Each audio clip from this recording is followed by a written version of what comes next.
Hello बच्चों, कैसे हो आप सभी लोग। आशा करता हूँ कि सभी लोग अच्छे होंगे। तो आज हम फिर से विज्ञान के एक नए टॉपिक के साथ हाजिर हुए हैं। आज हम लोग कक्षा 10 के एक बहुत ही महत्वपूर्ण चैप्टर को पढ़ने वाले हैं, जिसका नाम है रासायनिक अभिक्रियाएं एवं समीकरण। जैसा मेरा तरीका है, मेरा मानना है कि हमें किसी भी चैप्टर को पढ़ने से पहले उस चैप्टर के नाम को अच्छे से समझ लेना चाहिए, क्योंकि जब हम नाम को अच्छे से समझ लेते हैं तो उसके अंदर आने वाली तमाम चीज़ों को हम बहुत अच्छे से समझ सकते हैं। तो आइए देर न करते हुए शुरू करते हैं इस प्यारे से वीडियो को, और वीडियो के अंत तक आप बने रहें। तो सबसे पहले हम लोग देखेंगे कि रासायनिक अभिक्रियाएं क्या होती हैं।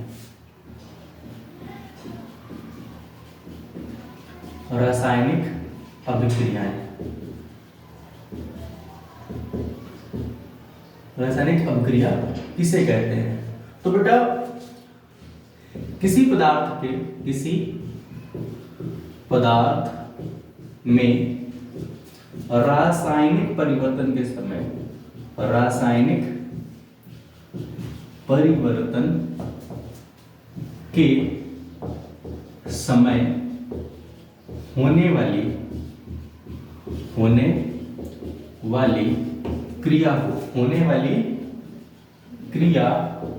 को रासायनिक अभिक्रिया कहते हैं। अभिक्रिया कहते हैं। तो बेटा, क्या होता है कि पदार्थों के अंदर परिवर्तन होता है, और ये परिवर्तन रासायनिक परिवर्तन होता है। तो इस समय जो इस रासायनिक परिवर्तन के होने में जो काम होता है, उसी को हम लोग रासायनिक अभिक्रिया कहते हैं। तो सबसे पहले हमको ये समझना चाहिए कि रासायनिक परिवर्तन क्या होता है, तभी हम रासायनिक अभिक्रिया को अच्छे से समझ पाएंगे।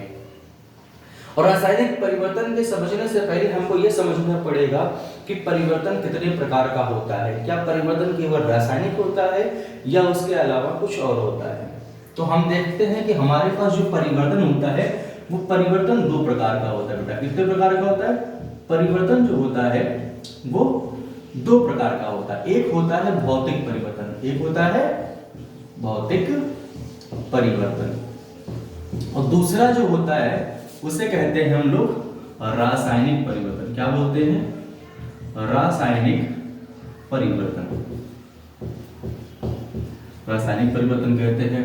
तो अब समझने की बात यह है गुरुजी कि रासायनिक परिवर्तन और भौतिक परिवर्तन हमें समझा दिया जाए। तो आइए समझते हैं मिलकर के कि भौतिक परिवर्तन क्या होता है। तो ऐसे परिवर्तन जिनमें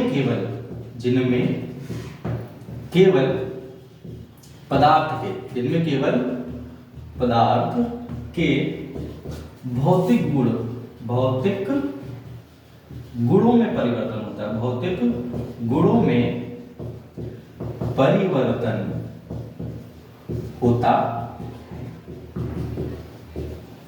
उसे क्या कहते हैं? उसे भौतिक परिवर्तन। तो ऐसे परिवर्तन जिनमें केवल पदार्थ के भौतिक गुणों में परिवर्तन होता है, उसे भौतिक परिवर्तन कहते हैं। क्या कहते हैं? भौतिक परिवर्तन कहते हैं। भौतिक परिवर्तन कहते हैं। भौतिक गुण का मतलब होता है बेटा, जैसे भौतिक गुण का मतलब होता है जैसे उस पदार्थ की अवस्था बदल जाए, उस पदार्थ का ताप बदल जाए, उस पदार्थ का दाब बदल जाए, उस पदार्थ की लंबाई बदल जाए, उसका आयतन बदल जाए, आदि आदि। रासायनिक परिवर्तन क्या होता है? तो ऐसे परिवर्तन जिनमें केवल पदार्थ के गुण, भौतिक गुण बदलते हैं, उन्हें हम लोग भौतिक परिवर्तन करते हैं। तो इसी तरीके से लिख लेंगे ऐसे परिवर्तन जिनमें पदार्थ के रासायनिक गुणों में परिवर्तन हो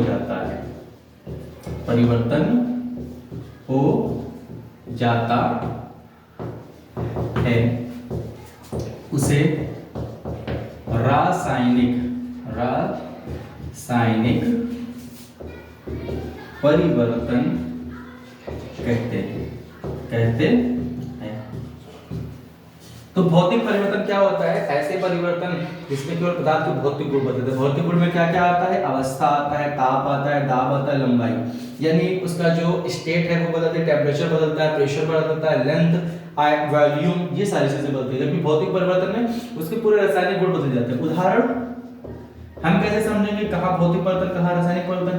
तो दूध से दही बनना, दूध से दही बनना, तो आप देखेंगे कि दूध के जो गुण होते हैं वो दही के गुण से अलग होते हैं। दही और दूध के गुणों में भिन्नता होती है। उसी तरीके से सिरका से गन्ने के रस से सिरका बनना, गन्ने के रस से सिरका बनना, क्या बनना बेटा? सिरका बनना। तो गन्ने के रस से सिरका बनना रासायनिक परिवर्तन है। भौतिक परिवर्तन क्या होता है? जैसे उदाहरण के तौर पर बर्फ का पिघलना, बर्फ का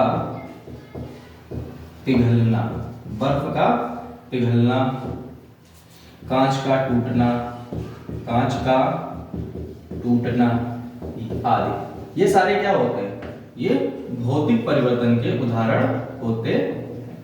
तो भौतिक परिवर्तन, अब इनमें अंतर क्या होता है बेटा? इनमें अंतर क्या होता है? तो भौतिक परिवर्तन हम देखा केवल अवस्था परिवर्तित होती है। क्या होती है? अवस्था परिवर्तित होती है, अवस्था बदलती है, गुण नहीं बदलते हैं। यानी भौतिक परिवर्तन वे परिवर्तन होते हैं, आप इसको सही से लिख लेंगे, भौतिक परिवर्तन वे परिवर्तन होते हैं जिसमें केवल पदार्थ की अवस्था परिवर्तित होती है। पदार्थ के गुण नहीं बदलते हैं, पदार्थ के गुण नहीं बदलते हैं। तीसरा, जब गुण नहीं बदलेंगे तो नया, या इसे लिखो कि कोई नया पदार्थ नहीं बनता है, कोई नया पदार्थ नहीं बनता है। अच्छा, एक बात और है, अगर कारण हटा लिया जाए, कारण हटा लिया जाए तो वह अपनी पुरानी अवस्था में आ जाता है, पुरानी अवस्था में आ जाता है। इसका मतलब क्या होता है बेटा? कि अगर हमने पानी को फ्रिज के अंदर रखा, फ्रीजर के अंदर रख दिया और फ्रिज ऑन कर दी, तो कुछ समय के बाद पानी क्या होगा? वो ठोस में बदल जाएगा, यानी पानी बर्फ बन जाएगा। लेकिन अगर हम उसी पानी को फ्रिज से बाहर निकाल के रख देंगे तो फिर क्या होगा? वही बर्फ जो है फिर से पानी बन जाएगी।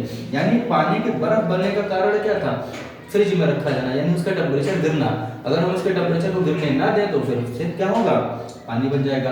दूसरी तरीके से गैस के ऊपर जब तवा रखा जाता है तो तवा गर्म हो जाता है, तो तवा का गर्म होना भौतिक परिवर्तन है। क्यों? क्योंकि अगर हम गैस पर से तवा को हटा लेंगे तो फिर से वो ठंडा हो जाएगा और उसके अंदर जो परिवर्तन आया था वो खत्म हो जाएगा।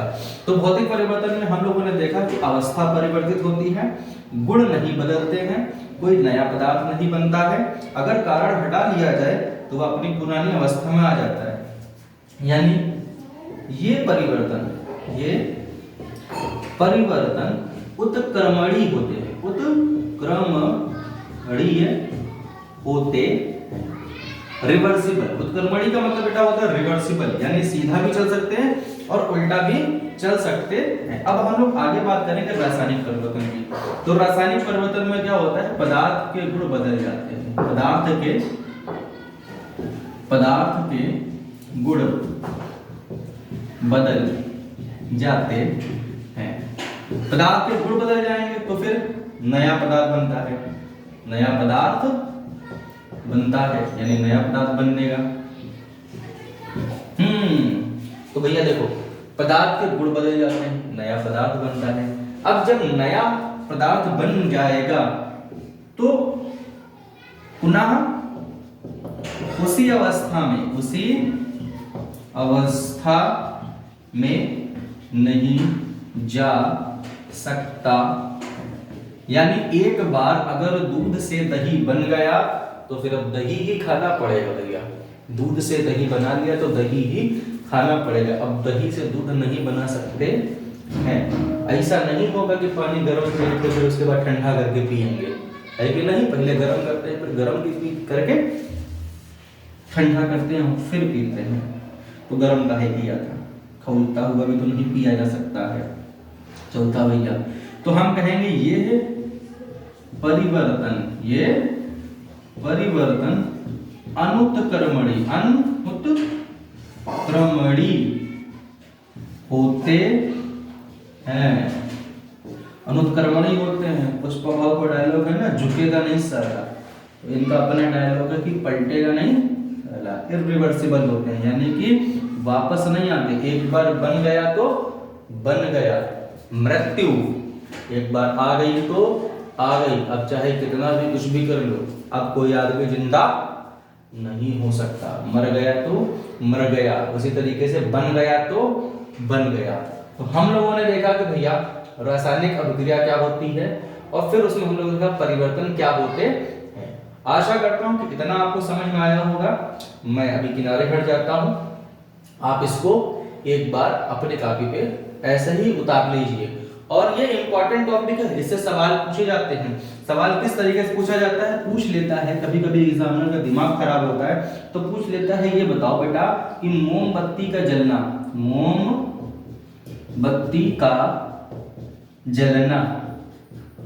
कैसा परिवर्तन है? मोमबत्ती का जलना कैसा परिवर्तन है?